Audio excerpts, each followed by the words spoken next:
tropical storm warning winds 1,000 miles across. This city is basically underwater.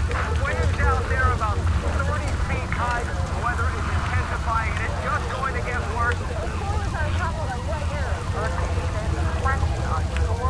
Winds now at 90 miles per hour. We are ordering this evacuation for the safety of the approximately 375,000 people who live in these areas.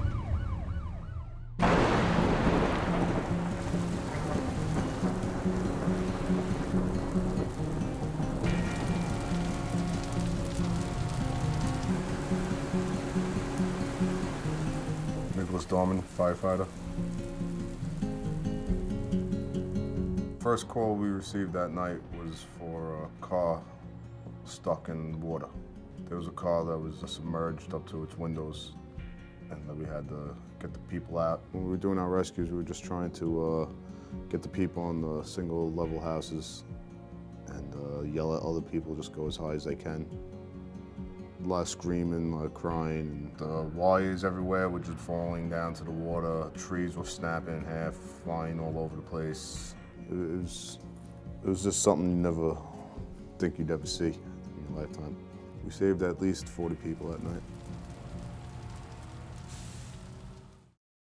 All the day before the storm, I sent my wife and kids to my friend's house in New Jersey.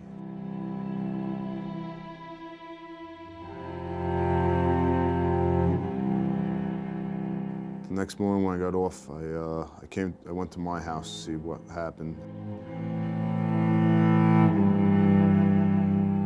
And as I walked up to my house, I saw a 60-foot yacht in the backyard. The water line was about 6 feet high in my house. All the siding on one side of the house was completely gone. My whole yard was destroyed.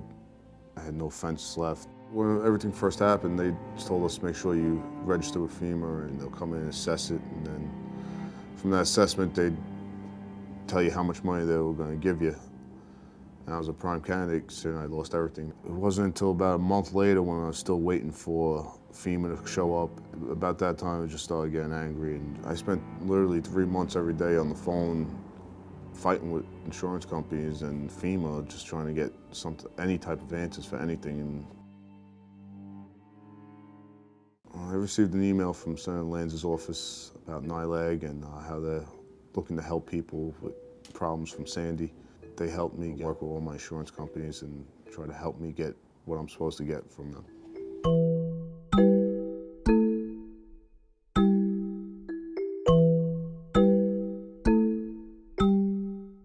In the immediate aftermath of the storm, there was a lot of crisis management, but that's not the case now. Now we're helping people who are having problems. In many ways, Nicholas and his family are emblematic of what many of our clients are facing. It's not at all unusual to have a client who is having a problem with their homeowner's insurance at the same time as they're having a problem with their flood insurance, FEMA benefits, and an SBA loan. This is a house that did everything right. They paid their insurance premiums, they paid their mortgage, and yet they still are struggling to recover from the impact of Sandy on their home and on their family. We've helped nearly 5,000 clients so far in the storm response unit, and we know that that number is only going to continue to grow.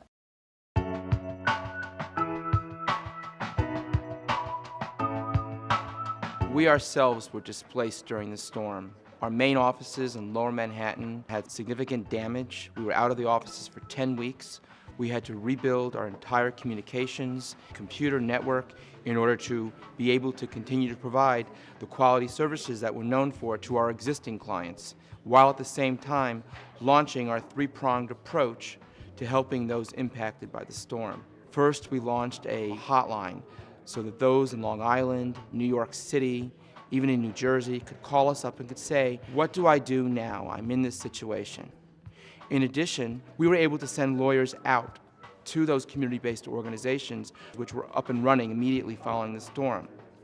Finally, we had our Mobile Legal Help Center. We think of it as a mobile SWAT vehicle. It has 3 law offices and a mobile legal courtroom so that we can immediately address urgent legal services needs for those impacted by the storm.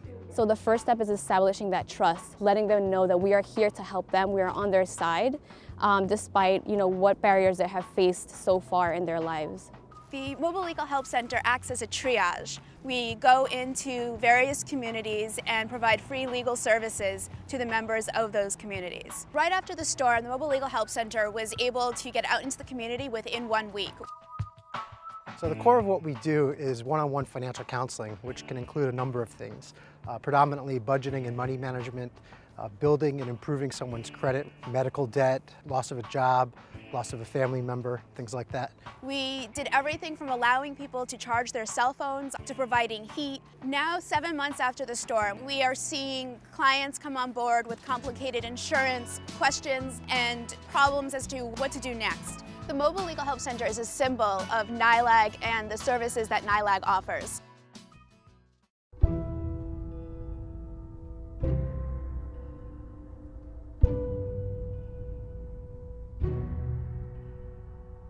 What motivates me personally is knowing that on a daily basis, we're helping hundreds of individuals improve their lives through providing quality civil legal services in myriad of issues. If it wasn't for the email, I would have never known that there was an organization out there that helped people like us in time of need. They're very supportive and they're very helpful with everything. And it's just nice to know that I have NYLAG to help me throughout this whole process from now to the end. NYLAG is committed to working with Nicholas until he doesn't need us anymore. That's the same commitment we bring to all of our clients who have reached out to us in the aftermath of Sandy.